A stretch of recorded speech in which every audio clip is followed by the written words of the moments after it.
Ito yung ginagamit kong mini fan. Sobrang liit niya at pwede mo siyang dalhin kahit saan ka pumunta. So, ang kagandahan nito is power bank na siya, mini fan at may flashlight. So, kapag i-on mo siya, ayan yung lakas ng hangin niya. Katamtaman lang yung hangin niya, yung lakas niya.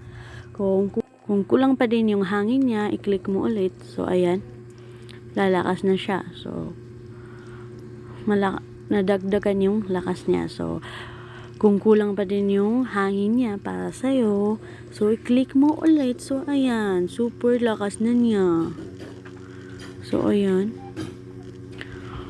Kapag naman i-off mo na siya, kung i-off mo siya, i-click mo ulit yung ma-off na siya. So ayan, na-off na siya. So ayan. Kung kailangan mo ng flashlight, wala kayong ilaw sa bahay ninyo, so kailangan mo syempre ng flashlight. So ayan, i-press mo lang siya ng matagal, so ma-on na yung flashlight niya. Kung i-off mo na yung flashlight niya, so i-press mo lang siya ng matagal. So ayan, ma-off na siya. Kung kailangan mo mag-charge kasi lobat na yung phone mo, so pwede mo siyang gamitin kasi power bank na siya. So ito yung, at ipapakita ko din sa inyo yung charger nito. So ayan, makikita niyo yung charger niya.